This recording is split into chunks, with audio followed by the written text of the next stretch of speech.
Assalamualaikum warahmatullahi wabarakatuh. Bapak dan Ibu guru hebat dimanapun berada, semoga selalu sehat walafiat. Bapak Ibu, pendidikan menurut Ki Hajar Dewantara adalah memanusiakan manusia seutuhnya dan membuat manusia merdeka baik secara lahir maupun batin, baik dia sebagai individu maupun sebagai anggota masyarakat.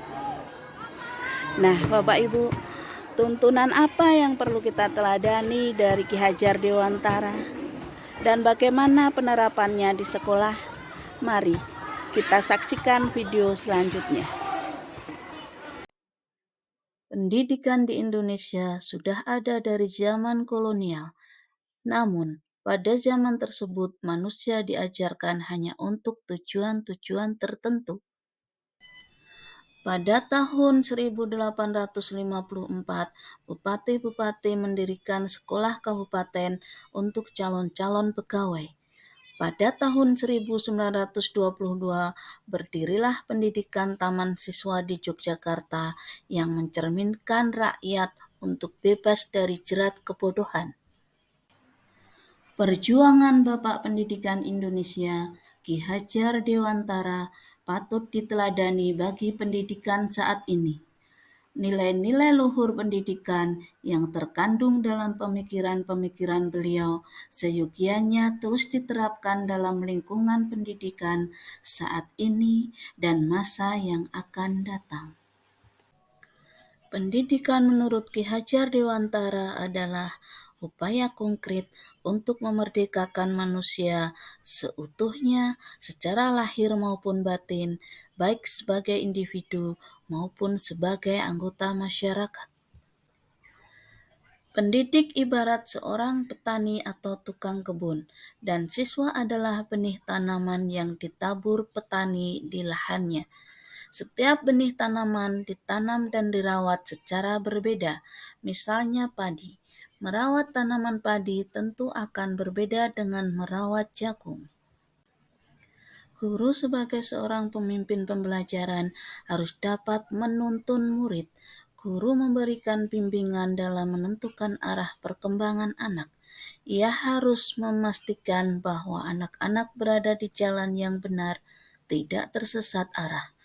Guru menuntun anak agar dapat mengembangkan potensi diri, bebas untuk berkreativitas sesuai dengan bakat, keunikan, dan karakter masing-masing demi mewujudkan cita-citanya sehingga meraih kebahagiaan. Proses menuntun ini berpedoman pada semboyan Engarso Sungtulodo, yaitu guru sebagai teladan dan pemberi contoh. Ing Madya Mangunkarso, yakni guru sebagai pembangun semangat murid, dan Tutwuri Handayani, ialah guru sebagai pemotivasi dari proses pendidikan anak, mendorong agar anak handayani atau berdaya guna.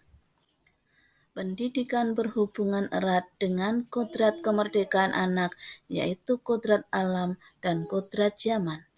Kodrat alam yaitu terkait dengan potensi atau bakat yang mereka miliki, suku, bahasa, agama, hingga karakteristik lingkungan budaya daerah mereka. Kodrat zaman adalah zaman yang dijalani anak, sehingga edukasi di masanya menekankan pada kemampuan murid yang memiliki pengetahuan dan keterampilan sesuai zamannya. Pendidik diharapkan mampu menuntun anak untuk menyesuaikan diri dengan zamannya dan tetap menjaga harkat dan martabat bangsa. Perkembangan pembelajaran zaman abad 20 tentu akan berbeda dengan abad 21. Guru dalam hal ini wajib mempunyai kemampuan mengelola diri sesuai perkembangan zaman anak didiknya. Pendidikan pada dasarnya adalah upaya memerdekakan manusia agar tidak bergantung pada orang lain, akan tetapi bersandar atas kekuatan sendiri. Maka dari itu, pendidikan berpihak pada murid dan membebaskan murid dari segala ikatan. Anak ibarat kertas putih yang bergaris samar-samar. Pendidik tugasnya adalah menebalkan sesuai garis yang sudah ada untuk memperbaiki laku anak. Sebagai seorang pendidik, mulai terbuka mata hati saya setelah mempelajari modul ini, karena dalam modul ini diuraikan dengan sangat jelas bagaimana sikap seorang pendidik kepada muridnya sesuai dengan tuntunan Ki Hajar Dewantara. Dulu, sebelum saya mempelajari modul ini, saya berpikir bahwa semua murid adalah sama. Pada kenyataannya, semua murid tidaklah sama. Mereka mempunyai keunikan masing-masing, watak dan karakter masing-masing, kemampuan yang berbeda dalam menerima pelajaran, bahkan minat dan bakat mereka pun berbeda-beda.